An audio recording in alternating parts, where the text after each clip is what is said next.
going to film yourself. Dan, you about ready? Already. All right. And who's evaluating Dan? That's right, Rod. That's right. Rod, would you tell us a little about Dan's speech? Dan is outside the manual, so Okay. we picked number 4, which is how to say it. And some of the objectives of number 4 speech are vivid language, word choice and arrangement, clean, articulate description, and to be specific, not to use general terms, use action verbs, and include a little simile and metaphor, and have a good organization. So those are some of the things I will be evaluating Dan. Very nice. And it is also 5 to 7 minutes. I believe it's 67. 67. Oh, yeah, we determined that earlier. So. Okay. Okay, we ready, Dan? So Here's yours. 6, 6 and a half, and 7? 6 to 7. Yeah. Okay. Give him a hand. You know, in the world we live in, they say life is a bunch of experiences. It's day to day, and we go on and we gather them all up, and that's our life. It's been kind of interesting for the last 3.5 years, because every morning I wake up and I just can't wait for the news to find out what it is that the government did today to make it worse than yesterday. But it's kind of interesting to think about it, because I've developed a prayer. And my prayer is, I pray for statistical normality. Now, when we talk about statistical normality, there's a curve out there in a normal world. I think since the election of Obama, though, we may be able to just kick that off the table. But what you're hoping for, that in a sampling set of normality, even if you were working to do everything right, you're going to do something wrong. But what we don't realize is the inverse of that.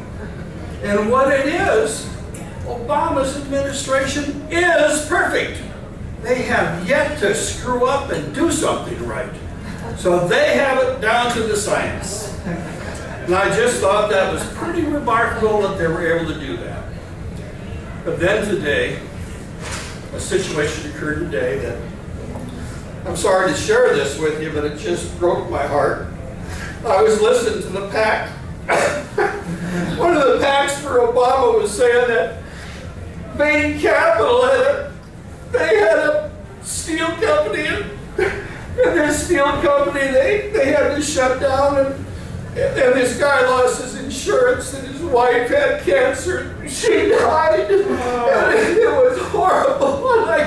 And I had a hard time dealing with that, because, you see, I understand how business works, and it's really not my fault, because when I was young, my parents taught me how to be literate, and I've never stopped. I continued reading.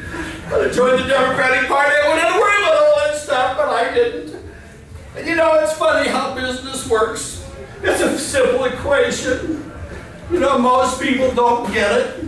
You got this little thing called an expense, and then over here, you got a revenue.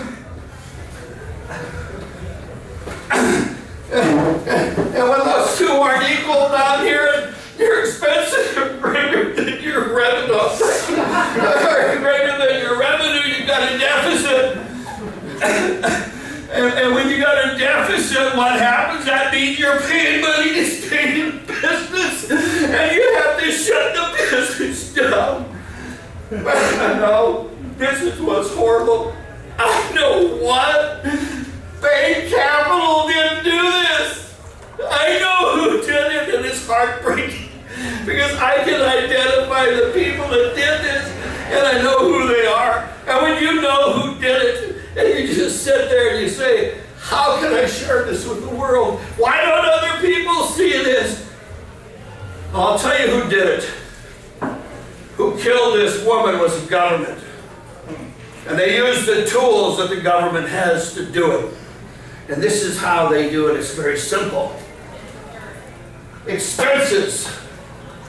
We live in a world that has these entities that should be taken out of the hill and shot.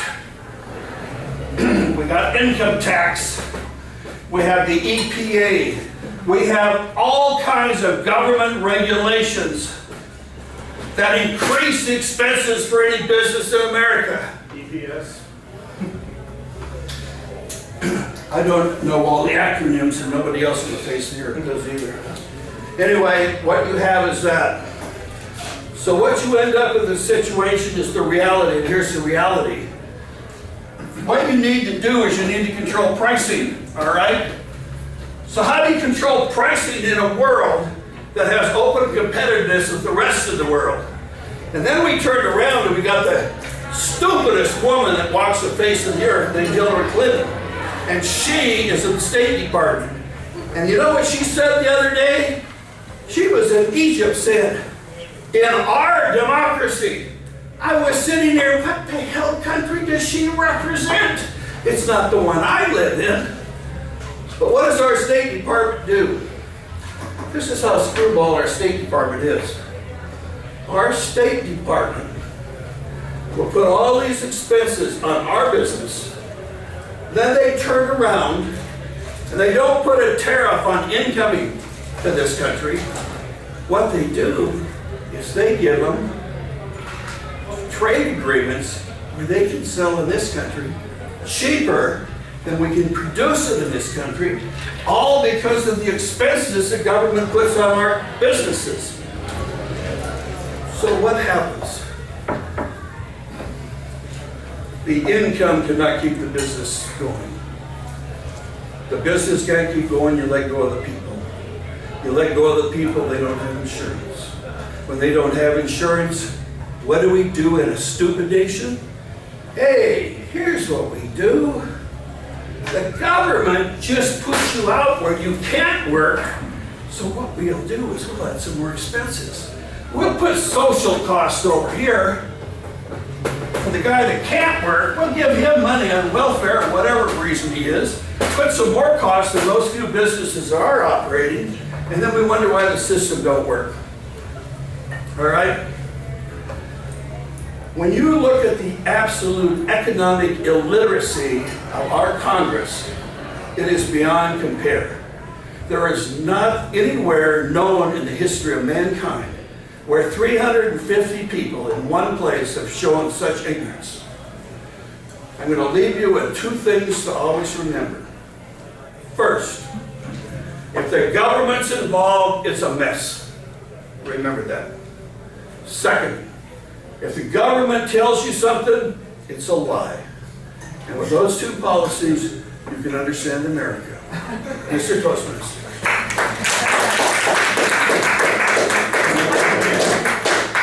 And after all that, I'd still have Hillary Clinton over Barack Obama. Me too. Yeah. I don't think she's that stupid, but I do know that sometimes you can overthink.